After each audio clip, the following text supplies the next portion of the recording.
Hey everybody, welcome back to the show. Happy Monday. As you can see from my appearance, Mondays are kind of like Sundays for me, meaning I don't really have to go anywhere until later, and so I take advantage of that. I'm in my kitchen and my dishwasher is running, so hopefully that's not too obnoxious. I am very excited to share a new book with you today, new to me. I just got it in the mail a couple days ago. It's called The Daily Stoic. Check it out. My dad sent it to me, and my brother has it too, and so we've been kind of chit-chatting about Stoicism. I don't know a lot about it, but what I do know about it, and what I'm hearing about it from people in my life who know more about it than I do, is that it really jives with a lot of other beliefs and schools of thought that I've been studying.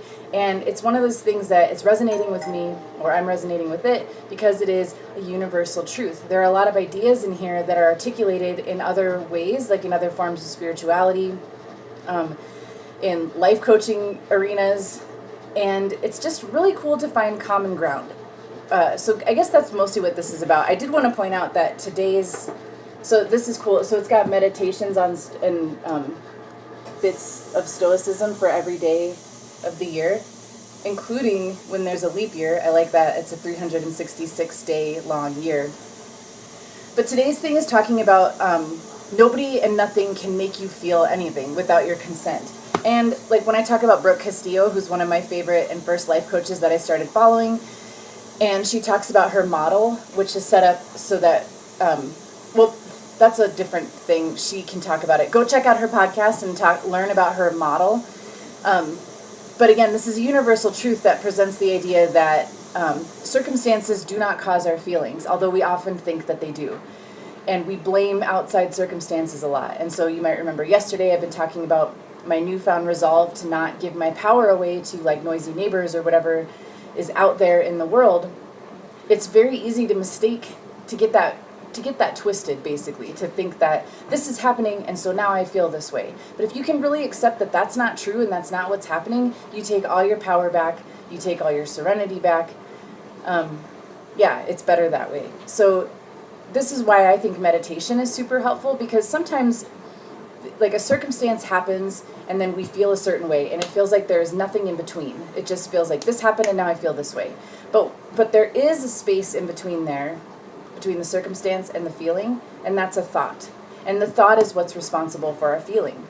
And for me, through meditating, I have learned to expand that space between the circumstance and the feeling, and been able to like look at the thinking that's happening, and that's where the magic happens. That's where I can get in there and start noticing the thinking first, and then expanding the space so that instead of reacting or having like a habitual thought or a craving or a feeling or whatever, I can sort of be in that space and breathe in there and make decisions in there about how I want to feel or behave. And I can start to change my thinking, and then I can start to change my life for the better. But what this also reminds me of, so not just about mindset stuff, which is awesome and what I'm mostly here to share with you, but another thing that's really added to my life in a positive way, which is fundamentally what this channel is about, is, my dad and I used to fight a lot. And we seem like very, very different people.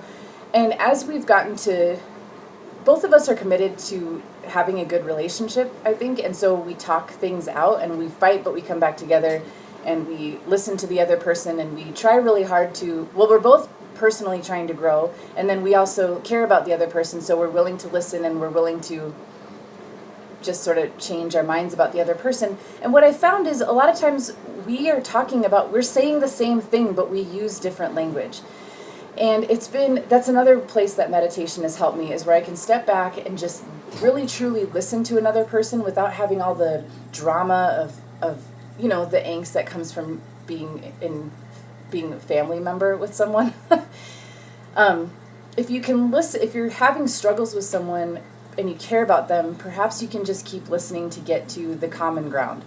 And so a lot of the like life coachy stuff or the spirituality stuff or the stuff in AA, maybe my dad doesn't resonate with that, but he does like Stoicism, and they are very similar. And in fact, my brother told me, and it might be in this book, that the Serenity Prayer might have come from Stoicism, or they're very similar. I don't remember the exact connection, but it's interesting. It's something to think about. This has gone long. Thanks for listening. I'll see you tomorrow. Bye.